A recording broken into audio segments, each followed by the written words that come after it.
بسم الله الرحمن الرحيم، والصلاة والسلام على سيدنا محمد عليه الصلاة والسلام. أهلا بكم يا حبايبي. معلش أنا بقالي مدة كده ما نزلتش فيديوهات. كان عندي ظروف يعني، بس الحمد لله. النهاردة طبعا هنعمل البطاطا، نخش بقى في الأكل على طول. طبعا البطاطا دي أكلة شتوية وحلوة وبتدفي وفيها طبعا فوائد جامدة جدا. هنعملها بقى بطريقة جديدة خالص يعني جميلة، هتعجبكم ان شاء الله باذن الله. احنا هنا جايبين 2 كيلو بطاطا، والحله بتاعتنا اللي هنعمل فيها البطاطا، وعندنا كده حوالي معلقتين سكر، عليهم نص معلقه قرفه.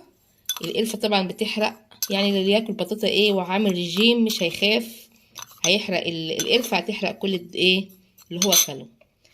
اول حاجه بقى هنعملها زي بتاعت المحلات بالظبط. هنجيب السكر كده في قاع الحله، بعدين نحط بقى البطاطا اللي هي بتبقى كبيرة عشان تستحمل السوى ما تتلسعش مننا. نرصها كده زي ما انتوا شايفين. نحط برضو شوية سكر كده عليها.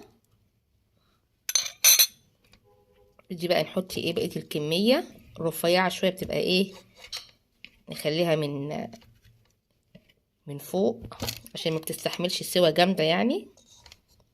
نرش برضو شوية سكر كده. السكر ده بقى جميل جدا، وبيدي بقى كرملة في قلب البطاطا، وبيدي طبعا طعم جميل جدا. بسم الله الرحمن الرحيم.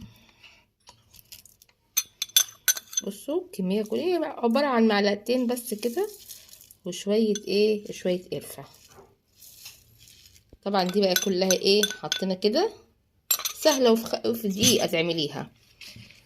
هنعمل بقى، هنحطها دلوقتي على البوتاجاز ونغطيها بالغطا بتاع الحلة، نكتمها جدا ونولع عليها يعني النار تبقى نار مش عالية، هتبقى نار متوسطة. ان شاء الله باذن الله في خلال ربع ساعة كده هنلاقي البطاطا استوت، والكرملة بتاعت البطاطا هنوريها لكم، وان شاء الله باذن الله تعملوها تبقى اكلة حلوة.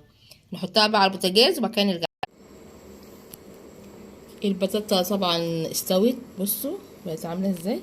طبعا لسه منزلاها من على البوتاجاز.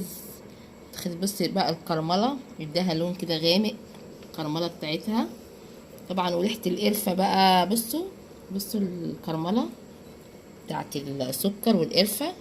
طبعا القرفه خدت ريحتها جميله، والسكر خلاها تستوي بسرعه، متاخدش وقت خالص.